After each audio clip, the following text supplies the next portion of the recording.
Hey there, welcome back to another review, this time of the 2001 suspense thriller, little bit of horror film, Dark Asylum.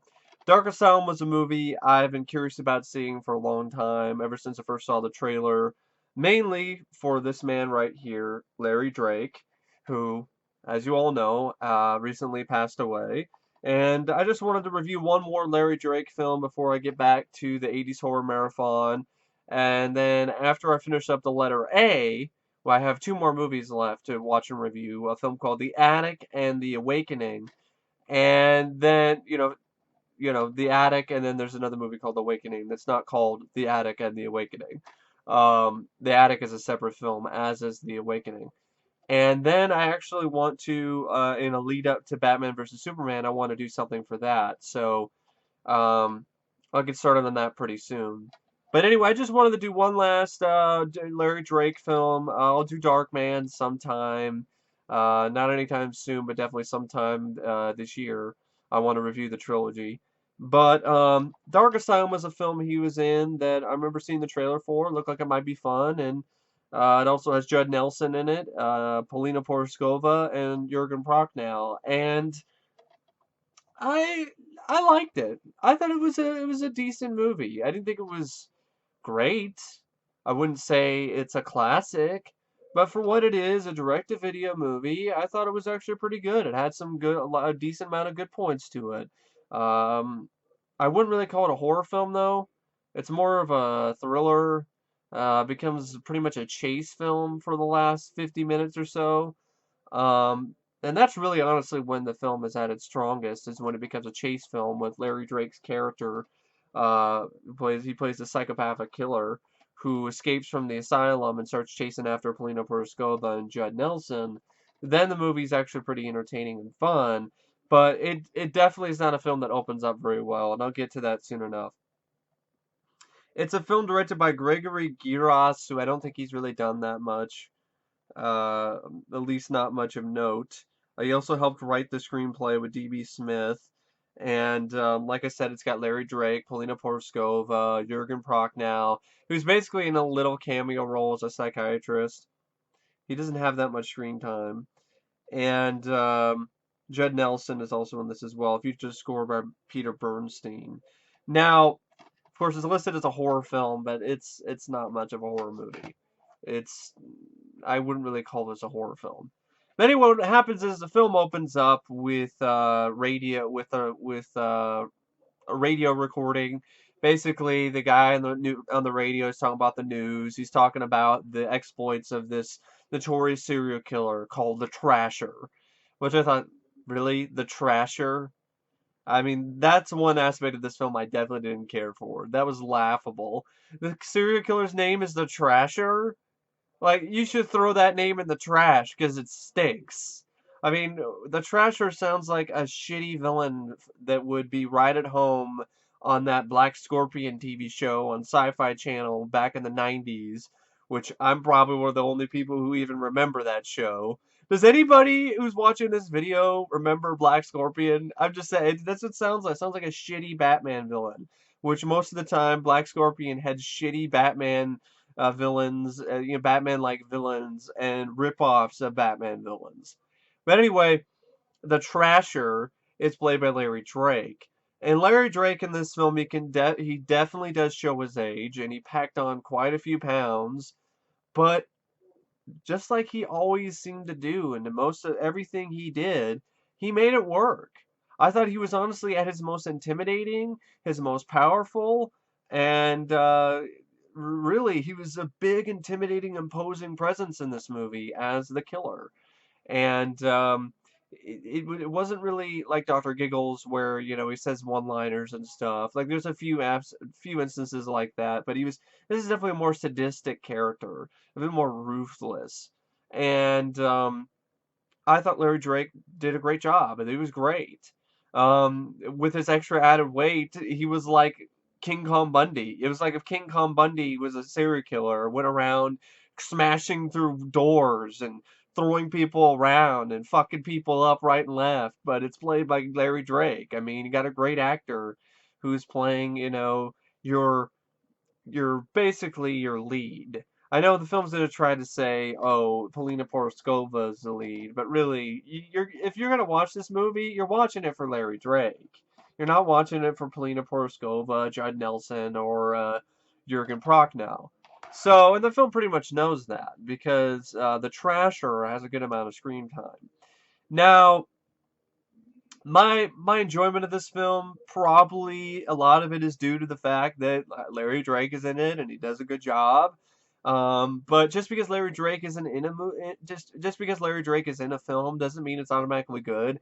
Case in point, the film Paranoia, which I reviewed before on my channel, and I thought the movie was terrible. That was an example of a direct-to-video movie which is really awful, boring, forgettable, and lame. This, I thought, I had a certain amount of fun with it. I liked the location of the asylum. I liked Paulina Poroskova's character. She was a psychiatrist who came in. She's supposed to try to get a statement out of Larry Drake, and I didn't mind Judd Nelson, who was one of the crazy, one of the inmates of the asylum, pretty much, who teams up with Paulina Poroskova to go up against the killer. I really liked this sort of line of dialogue he had, this repeated line where he kept saying to Polina Poroskova, where she's thinking about doing some kind of crazy. Whenever she thinks about doing something crazy, he like says to her, "Is like, now don't go crazy on me." So I like that, and Jurgen Prochnow was all right with the little bit role that he had. His stupidity is one of the big reasons why Larry Drake escapes. And speaking of stupidity, the beginning of the film is just really lame. You don't really see the Trasher kill anyone. You see the basically the cops and the radio says nobody's were ever found and he just got his umpteenth victim, but we're not going to show you anything. And then what happens is there's these cops who are trying to find out, trying to stop the Trasher. He just struck, so they're trying to stop him.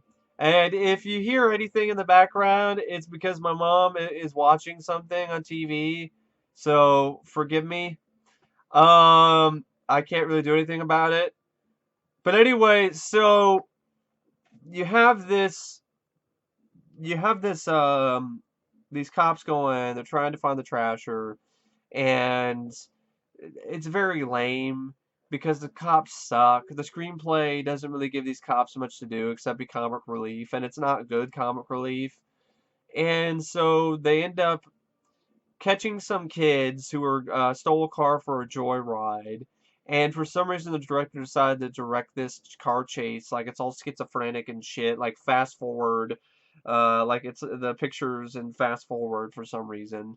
It's just a needless bit of unnecessary editing, and it just doesn't really make much sense.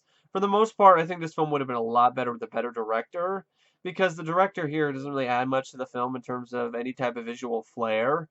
But he does okay. He does an average, adequate job at best. But with a much better director, this could be a real classic because the film just it doesn't start out very promising. Lame cops try to go after the Trasher, stop these kids who stole a car on a joyride. Well, this one cop decides he sees that there's a manhole cover that's off the ground, so he decides to go look in the sewer. And I guess the Trasher has his home in the sewer, which is something I did like. I did like the fact that his home base is in a sewer because I like that type of location in any movie, like Chud and Alligator. But the director, for some reason, in the sewer decided to shoot the sequences in the sewer in like harsh lighting, so it took away all the atmosphere of the sewer. So even that wasn't very cool. But he shot the sewer a little bit better later near the end of the film. But when you first see it, it's just too bright. And the cops find some bodies that float up, to the surface, and then the Trasher shows up and tries to go after them. They end up chasing them away, and this stupid cop ends up basically shooting the Trasher. And he's all like, "Yeah, I got him. I got the son of a bitch." And then his supervising officer is like, "You dumbass! He played you. Now we have to take him to the hospital." So they end up taking him to the hospital. which only hospital available is some rundown mental asylum ran by Jurgen Prochnow. And so they give him treatment, they put him in a straitjacket, and then they have Paulina Porizkova, who she's called away from her home. She's having dinner with her mom and hanging out with her daughter, who's I don't know if this is the actress's real abilities or if this is just an example of piss poor dubbing. But man, the actress who plays her daughter is miserable. Like the performance is so bad it hurts. You're just like, oh, it sounds like it's so bad. It sounds like a bad dub. It sounds like a bad Italian dub. And I'm hoping it is a bad Italian dub, or it's just a bad dub because the girl couldn't even say her lines. Versus because I find it unbelievable to even consider that little girl, little anyone would act that badly. I mean, I've seen some bad kid actors, but man, this kid took the cake. She really took the cake. And then there was this actress who plays her mother, who also is terrible. So all this stuff at the house, I'm like, this is awful. Please get me away from here. Go. When are we gonna get to the asylum? This movie's called Dark Asylum, and we're not to the asylum yet. But thankfully, about 30 minutes in, 25, 30 minutes in, you do get to the asylum. Larry Drake is, Helena Porizkova is called away from her home. Thank God. And she goes to the asylum to try to get a statement, try to get basically an admission of guilt for all these killings from, Larry Drake. He's not talking and she leaves, but she's got an hour to do it, but he doesn't talk within the first 5 minutes or so. So what she pretty much does is gives Jurgen Prochnow the permission to go talk to the killer for 10 minutes. And of course, the killer broke him out of his restraints already, and basically strangles Jurgen Prochnow, throws his ass through the fucking window, and then escapes. The killer, he doesn't really throw his ass through the window. He just strangles him, and then he finds a way to escape. And then the film really starts to pick up because once you get to the asylum, which I like the asylum as a location, I think it's a good location. They actually shot it what it looks like in a real asylum in a real house. Not really a real house, but a real set. It looks like a real place. And I think the film, for the most part, did a good job using the setting to its advantage. All these different rooms. The reason why it was so easy for him to escape is because there's so many parts of the asylum that are broken down, and of course, you also have stupid, dumbass cops. These cops are useless. Um, so Larry Drake escapes, and then it becomes a chase film about 50 minutes of just a chase. Paulina Porizkova's running for her life, along with the help of Judd Nelson, away from Larry Drake. And eventually, Larry Drake outsmarts them all, and he does end up escaping. But Paulina Porizkova ends up meeting up with him, and he ends up stealing her little girl, takes her back to the sewer, and it's a pretty crazy sort of scene where he basically puts a little girl in a cage in the sewer. I'm like, what is he, the penguin? and so Winter Perskova, she goes up against Larry Drake. She manages to kind of knock him down a bit, but he gets back up, goes after her. She saves her daughter, gets her to safety, but then she takes a pipe bomb that Larry Drake was going to use to blow up his home in the sewer, and she handcuffs it to his arm, and he just straight up cuts his hand off. But it doesn't matter because he falls down. She kicks him down, and he falls down to the onto the concrete, and then he blows up. And Polina Proskova escapes and embraces with her daughter, and that's pretty much Dark Asylum. There's a few other sort of things here and there, little bit of a fight, fun moments between Polina Perskova and Judd Nelson. I honestly would have liked his character to show up earlier in the film. Like the only time you see him is like a brief, oh, there's Judd Nelson, and then we got to go back to the dumbass cops. We're like building some kind of cage for some fucking reason, and like I'm not gonna say this is a film I recommend. I'm like, yeah, go definitely go check this out. This is a gem. No, but I think it's a little bit better than its IMDb rating suggests it is. It's like a little bit over a 4.0. I give it a higher rating than that. But maybe it could be because I'm a sucker for. I really think Larry Drake was a lot of fun with him as Killer King Kong Bundy, and I like Paulina Porizkova and Judd Nelson, and I like the setting of the film. I like the fact that it was pretty much a chase movie, a race for survival for the last 50 minutes or so.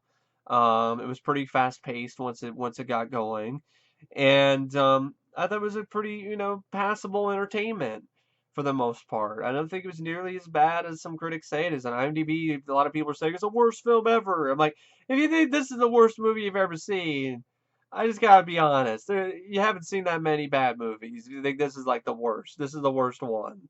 Because it's not that bad. I wouldn't say it's great, but I'd say it's average. It's okay. I'd say it's definitely a time waster for me. For Larry Drake, for Polina Porizkova, for Judd Nelson. I think what really would have made it a real classic would if it had a little bit more horror, like if it was actually a body count film, and it kind of is. I mean, the trasher fucking trashes a bunch of people, but you never really see much. The most amount of gore you see is when he cuts his own hand off.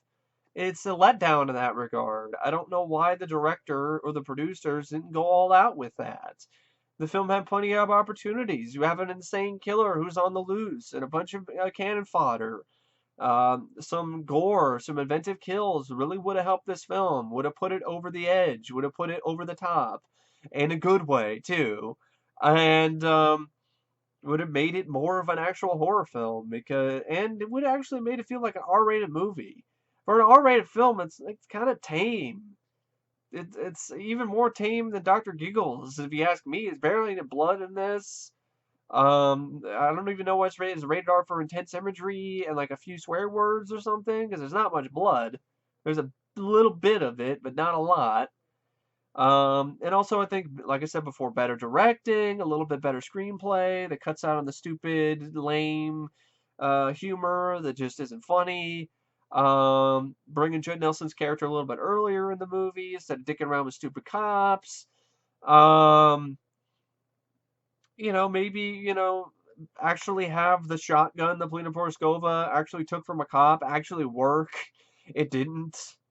Which I was surprised by, but still.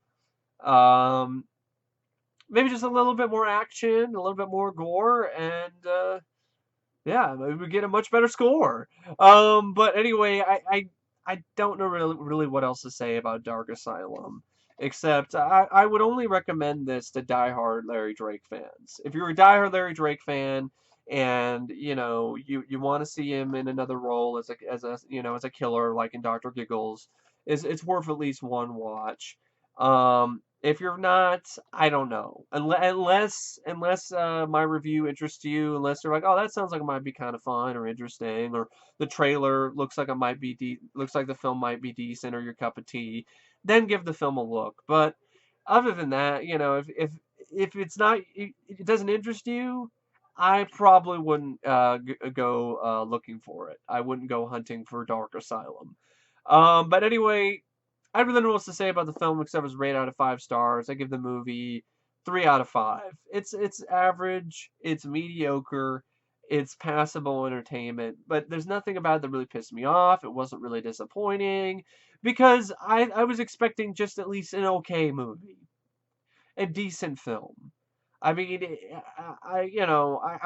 my first rating was like 3.5 stars, but it's a bit too high because there are problems with the movie, specifically the first half, which is pretty slow and boring and lame, and then there's like not a lot that really technically happens, but I like it though because of Larry. It's a time waster for me because of Larry Drake and because of Porskova and Judd Nelson and the fact that it takes place in an asylum, but other than that, there's really not much else I can really say about what is good about Dark Asylum.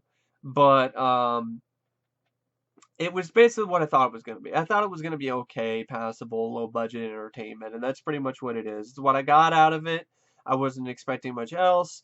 So it wasn't super disappointing. My expectations were very low anyway. I mean, it's a direct-to-video movie.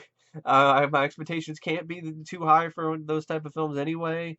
But yeah, I'm glad I have it. I didn't pay too much for it. I got it online a long time ago. I'm glad I have it, and I'm glad I have it for the Larry Drake collection. And yeah, it was all right. It was average, average entertainment. You could do a lot worse.